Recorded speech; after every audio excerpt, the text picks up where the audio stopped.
Welcome to Bite Size, brought to you by Priestley's Gourmet Delights. Each episode will bring you ideas, news, and insights into the food service industry with a bite-sized summary. I'm Xanny and I will be your host. Let's go. So today we are going to pick Sam's brains on all things Australian food service, and I can't wait to discuss it all. Sam Burke, welcome to Bite Sized. Xanny, it's an absolute pleasure here. When you told me that I was going to be a guest on Bite Size, I said, lock it in. Let's go. You're too kind. All right. So Sam, tell us your story. Yeah, well, I'm showing my age now, but I've been a chef for 30 years. Last year. Right, so you're not that old. Come on. Yeah, I am. Yeah, I just hide my grades pretty well. You know. I look. Started off in the commercial catering industry. Worked for Australia's biggest caterer at the time, Spotless. Was an apprentice there. Yeah. Worked my way up through the business to be in operations. So looked after a portfolio of sites or cafes and catering establishments and banks, etc. And then I was their food development manager, so a bit like their corporate chef for standards and business tenders. And then I got the itches after 20 years in that organisation and joined MLA now in my 12th year. So it's been very cool. And what's your role at MLA? Corporate executive chef and food service business development manager, in the domestic market. And break that down for me. So what does that actually mean? Yeah, so I wear a few hats. So I kind of like the culinary ambassador for the organisation for Meat and Livestock Australia, and also I'm the business development manager. So what I do is I work hand in hand with frontline food service operators across the whole of Horeca to seek opportunities for red meat on menu. Yeah. And instill culinary confidence to make sure that they're having success with it so it remains on menu. Yeah. And where did your food passion originally start? Well, I'm a big lad, north of 110 kilos, right? So you've got the height to cope with it, though. Yeah, that's it. I love food all my life, and my mum was a great cook, and used to get in the kitchen for every now and then. But I wanted to do either two things. I wanted to be a mechanic because I loved cars, or I wanted to be a chef, and I did both at school at work experience, and I just enjoyed the culinary aspect more, and I had my heart set on it. So I don't know why I did my HSC because it wasn't worth the cardboard it was printed on, but stuck it out, and at the end of the day, I could have got a 2-year jump on my apprenticeship, but joined my culinary apprenticeship after my high school certificate. Yeah, amazing. I mean, I love food, and I love the fact that you're working in red meat as well. I also like red meat a lot, and I really wanted to take a look at the dining experience with you because at first glance, meat and dessert seem worlds apart. But what we know is that they are both centerpieces of the menu. So how do you see them both playing emotional roles in the dining experience? Yeah, well, I guess people eat with their eyes, right? So I guess both are very, very visually compelling. You know, when you smell the aromas of the grill, and then you get a beautiful dessert for dessert wine at the end. You know, they're kind of talking points, right? We're not just eating; we're experiencing. You know, and that's what I believe food is about. You know, So I love food because it stickers memories. Yeah, right? I love that because that resonates so much with me as well. And I think about, when you go and eat a piece of cake, you're often sitting down with someone, having a gossip and creating those moments where you can just take, a quick minute away from the busyness of the world to create that memory. Well, my wife's a chef too. A lot of people don't know that, but she makes a lot of home banana breads and cakes and desserts, and there's nothing better than I come from a big family, and we could have up to 40 to 50 people over in the weekend. Oh wow! And you have the big red meat celebration, and then everyone cleans up, and then out comes the desserts. So she's of Middle Eastern, Australian-born, Middle Eastern background, but we have the kanafi and all those rose water syrups and cakes. I need to come to your family's party. You are welcome. It's a restaurant in the western suburbs of Sydney, just about. It's a big focal point for our family. It's an opportunity to come around together, to share stories, to enjoy great food around the table. And that's what things like main proteins and desserts too, right? It brings people together. They're happy. They're enjoying it. Stickers memories, brings great conversation, and then inspires you to do it again and do better. So I guess that's where my love for the food industry comes from. Right? Yeah, and I totally agree. There's so many family values that come together around breaking bread and connecting at the end of the day or the middle of the day and even the start of the day. And so on that note, tell me, how important is storytelling in the dining experience? It's essential, right? What we're seeing more and more, particularly in the red meat industry, is that the consumer wants to know a bit about the brand. They want to know where the cattle or the sheep have come from. Yeah. They want to know how it's raised. They want to know if it's grass-fed or grain-fed. They want to know what breed it is. All that carries a premium to the consumer. When you go to a restaurant these days, you just don't see steak. You see the brand. You see what you're eating. You see the cut. People want a story because they can resonate with it, and then people Instagramming, they share the stories.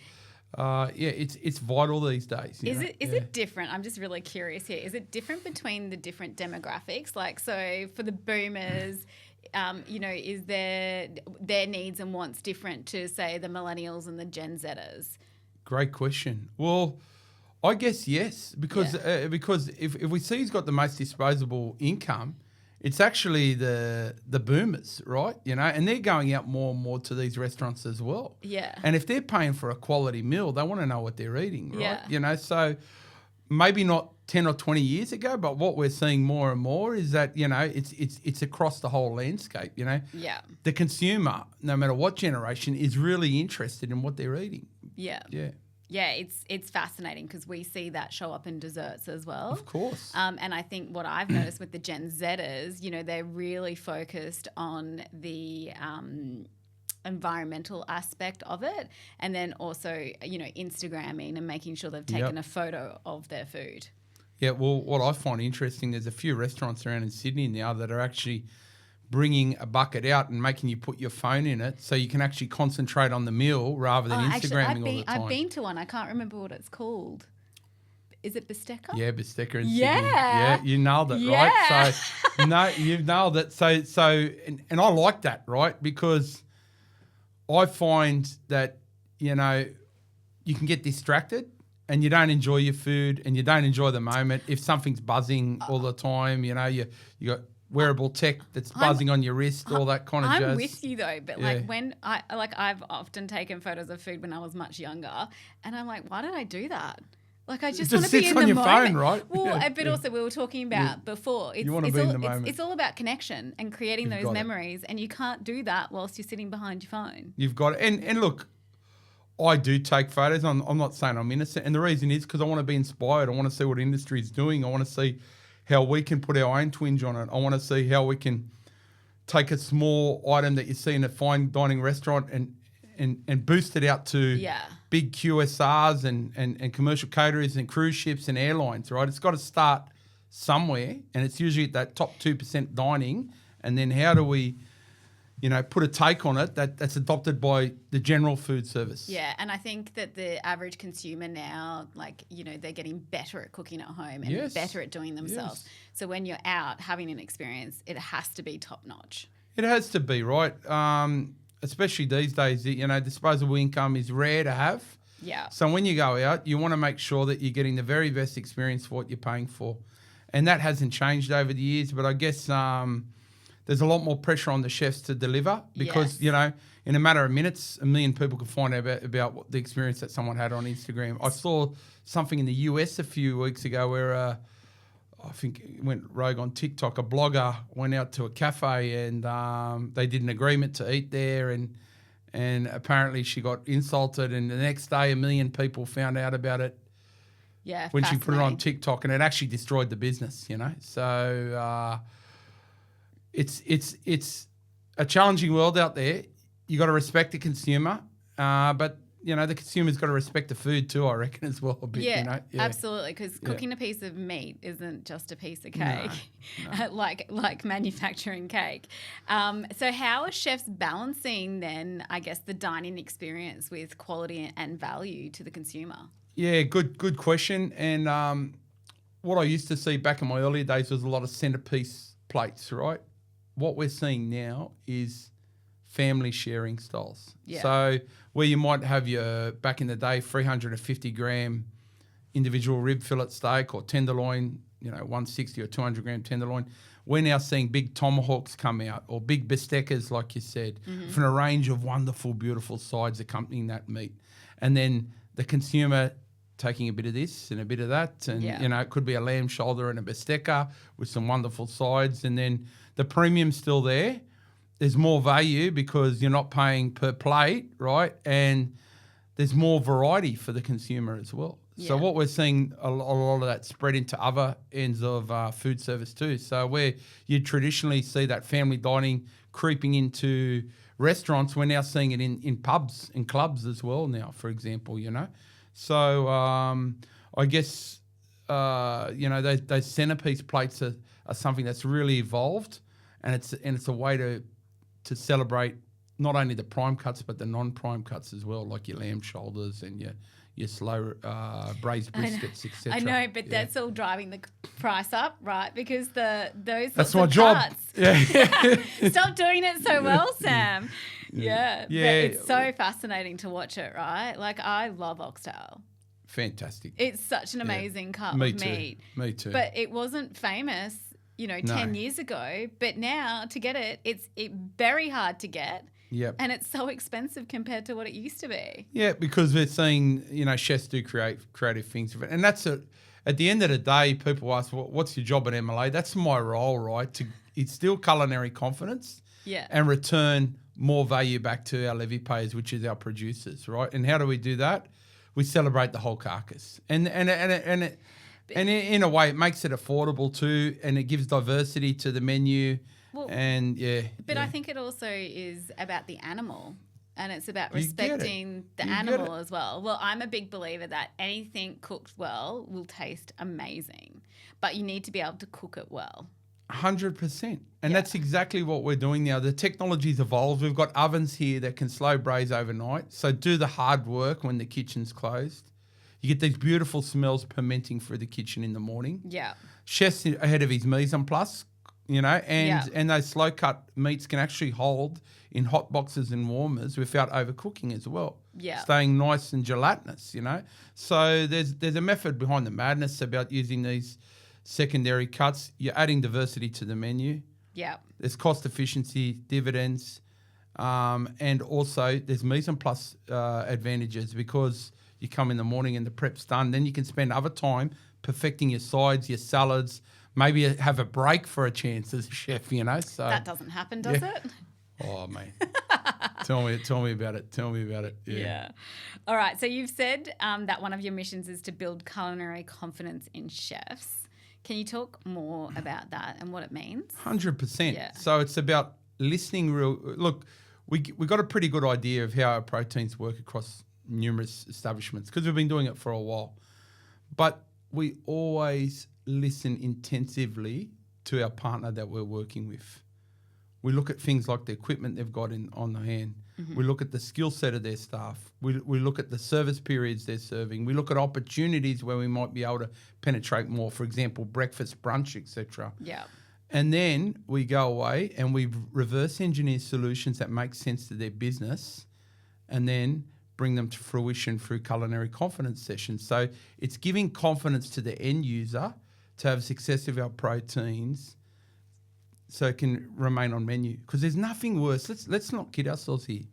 Just like a good dessert, meat is not cheap. Australian beef and lamb are premium products. Yeah. So we've got to make sure that the end consumer or chef has success with it so they don't divvy away from our proteins and they keep it on menu or on the family plate. And I think, you've been travelling the US, right, just recently, and I know that whenever I've been travelling, I just cannot wait to come home to have some red meat.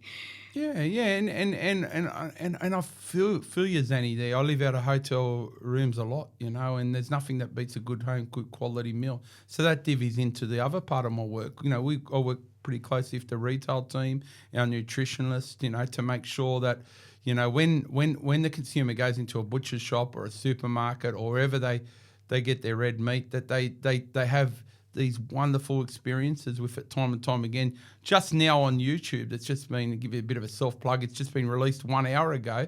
I have a whole series that's coming on our beef channel, which teaches the consumer 101 tips on how to raise their steak game. Yeah. You know, so those chef tips, right? So, taking the meat out, resting it. So is this masterpieces? No, well, if you like, masterpieces is really celebrating our non-loin cuts. Okay. But this is like the basic 101s of looking at elevating your steak game. So how to get a good sear on it, how to rest it, how to carve it across the grain, what cuts work best, you know, how to use a meat thermometer, what sides go well with steaks. So it's a 4-part series that's just being released today. So, you know, this might go live a few weeks from now, and I encourage people to get on. You know, we build this content so consumers can have success and chefs with red meat on menu. Yeah, amazing. I can't wait to see it. We'll have to check it out after this. Yep. So you've been in the food service game for a long time. A long time. Well, it's not that long.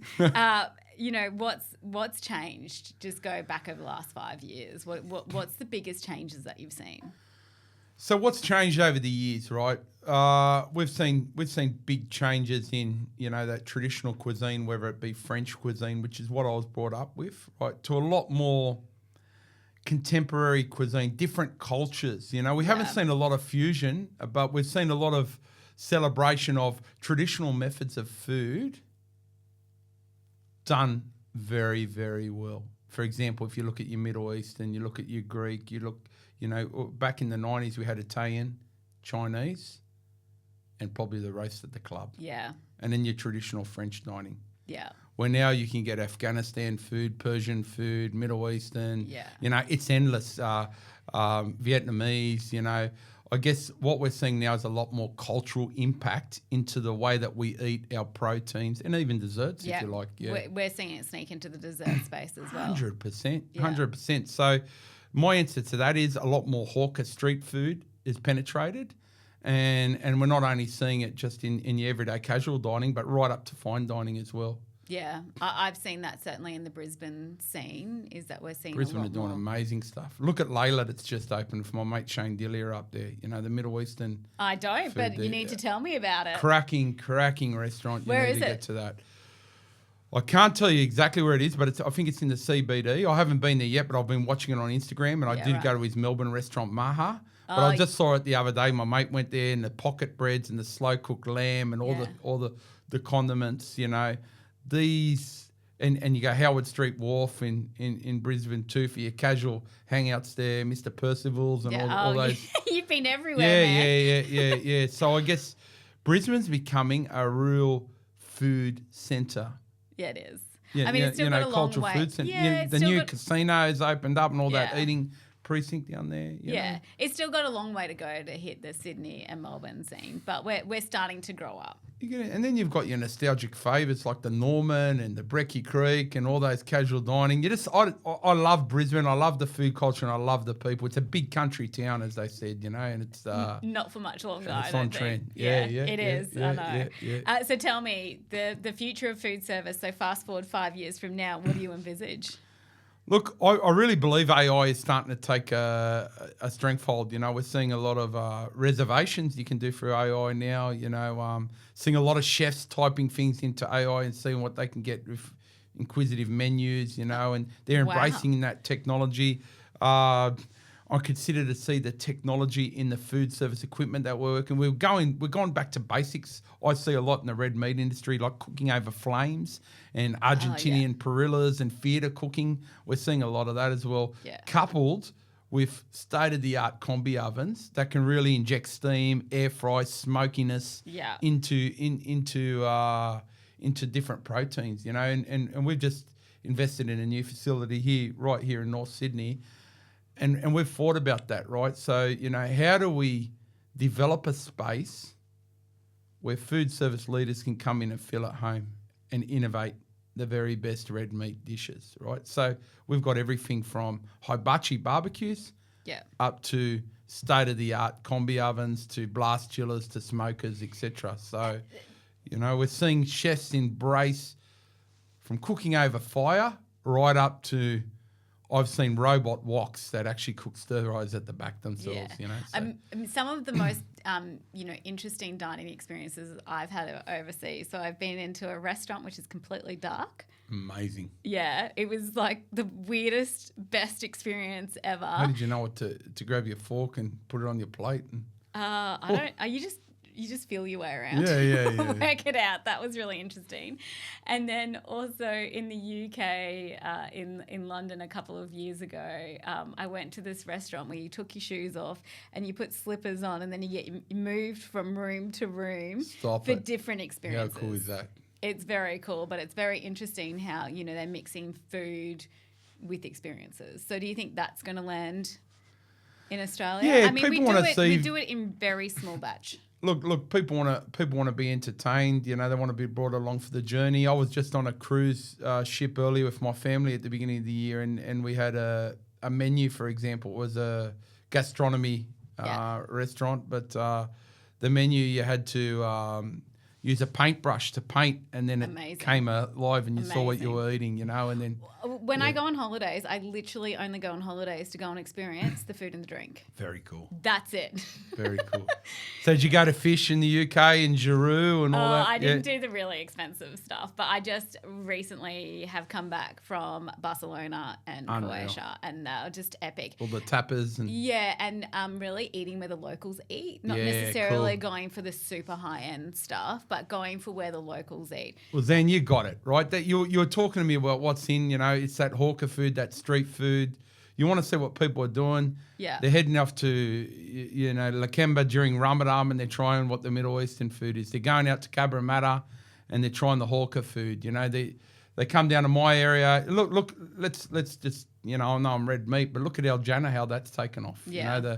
That started in my suburb in Granville, and now that charcoal Middle Eastern chicken is, I think they've got 30, 40 stores. I don't know, but I've seen that they're rapidly growing, People like authenticity in their food. They like natural flavours, and they like a story, I believe. Yeah, and we're certainly finding that in our space as well. So it's so interesting that we've been talking about meat, but you bring it back to dessert, there's lots of correlations there. 100%, 100%, yeah. And I just think we're in for an exciting time. I am worried about the skill set. We've lost a lot of chefs. If I talk to all my chef buddies, the executive chefs, they really find it hard to keep staff. And so are they doing? That's a bit of a concern. That we haven't got the numbers coming through that we kind of did, because I guess it's a hard graft to be a chef. Are they doing anything about it to attract them? Oh, look, yeah. We there's numerous things. They've from what I've seen, they've reduced the amount of time at college, right? So where we used to do 3 years in our apprenticeship, you can now be qualified, I think, in a bit over 2. And there's a lot of learning on the job, where they actually send TAFE teachers out to assess people on the job, so they don't spend time out of TAFE. But at the end of the day, it's a hard graft, and the remuneration's not good in the young years of being a chef. But I guess, and I'll be honest with this, right? Mr. Brewer said to me in year 12, he said, Sam Burke, your HSC won't be worth the cardboard is printed on. I got 30 out of 100, right? But I put in my hard work. Yeah. I dedicated myself to the trade, and I escalated through the ranks. Yeah. And then at the age of 36, I did a degree in business at UTS. So what I'm saying to you is that for the young chefs out there, I know it's hard, right? But if you stick at it, you hone your craft, you network, and you never stop learning, there's a real opportunity out there to make a career out of yourself. If a guy from Ashfield can do it, you can do it, right? You know what I mean? I just said, put your mind to it, work hard, network, say what you're going to do what you're going to do, and the world's an oyster. And I truly believe there's still opportunities today. Yeah, People apply themselves. I totally agree with you on it. I don't think you need to be book smart. It's more about being common sense smart, 100%. And it's all about attitude. It's all about attitude. And it's not about, look, not everyone's going to work in a hatted restaurant. There's opportunities for everyone. You can work in airlines, you can work on cruise ships, you can work in aged care, you can work in commercial catering, you can work in football stadiums. But you can work around the world as well. Like that's the other part. My that word. Is, And beautiful about chefing. You know what I think has been lost? A bit of the traditional, and people can call me an old guy, whatever, yesterday's hero, whatever, but I believe the French terminology, what we used to speak in commercial kitchens, like you learn a lot of French, basic words on mise en place, preparation, brunoise, jardiniere, different cuts, really helped me around the globe in this role at MLA.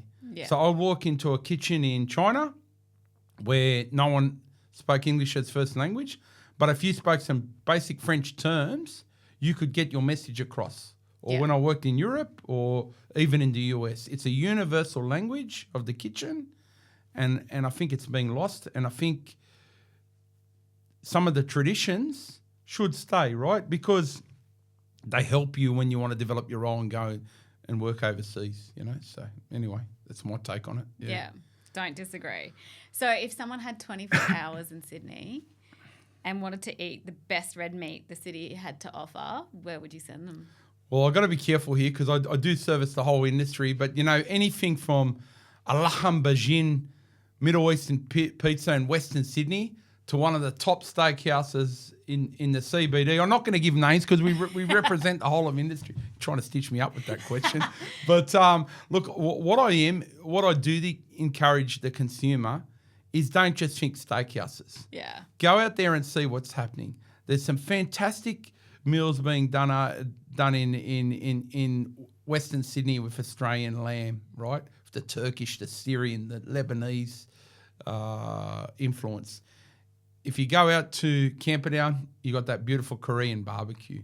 You go out to the CBD, you got your steak, and your CBDs, and then you got your burgers. So it's a hard question to answer, right?